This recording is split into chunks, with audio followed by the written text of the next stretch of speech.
mbokk mi ñu ngi lay ñaan bala ngaa seetaan vidéo bi nga abonné te aimé ko te bës cloche de notification bi vidéo bu ñu dugal nga njëkk ko am en temps réel ci seen site bii di Khelcom 221 TV.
ثم إلى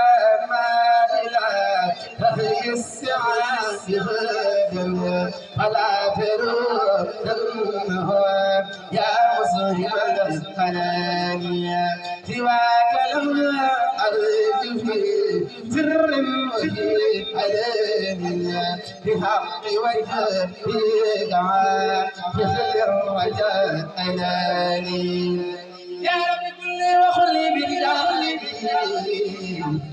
ومن تمت بجاه المتخالد صل وسلم على المختار في الكرماء وقدرنا بالذي افضل الرسل سبحان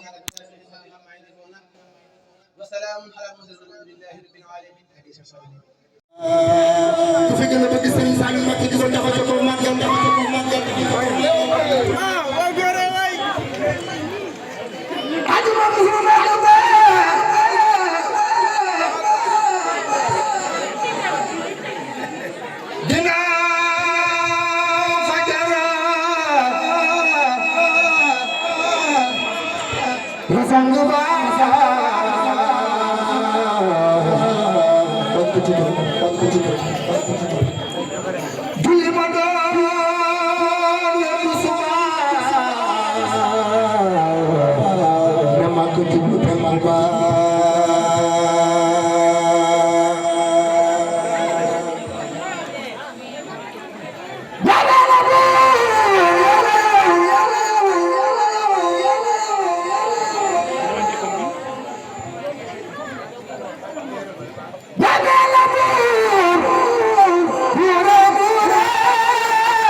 jël wax Serigne Saliou Mbacké jëm xamul ku mel ne moom ca denn ba malaaka ma ngay naw di wey ku sopp Sëriñ Saaliw Mbàkke waa sama ne nan ko cey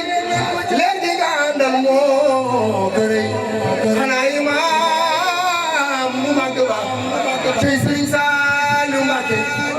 demuk Sëriñ Saaliw Mbàkke Sëriñ Saaliw Mbàkke dama la maa ngi lay jagleel di saafonte di Rasulallah aw góor di mambu da bawa jaal jannay fi dawsi ba Sëriñ Saaliw Mbàkke dama la maa ngi lay jagleel di saafonte di Rasulallah di mambu da bawa jaal jannay fi dawsi ba yow xale looy jooy sa maam ja ngay jooy sun maam ja ngay jooy Sëriñ Saaliw Mbàkke dem na yow xale looy jooy sa maam ja ngay jooy sun maam ja ngay jooy Sëriñ Saaliw Mbàkke dem na ki dal di bàyyi saal ñeme fu ko jaal moo ko xari jaal ci dem bi dem na Makka da ngay jooy am juru lay jooy juma du Makka Sëriñ Saaliw Mbàkke dem na Sëriñ Saaliw Mbàkke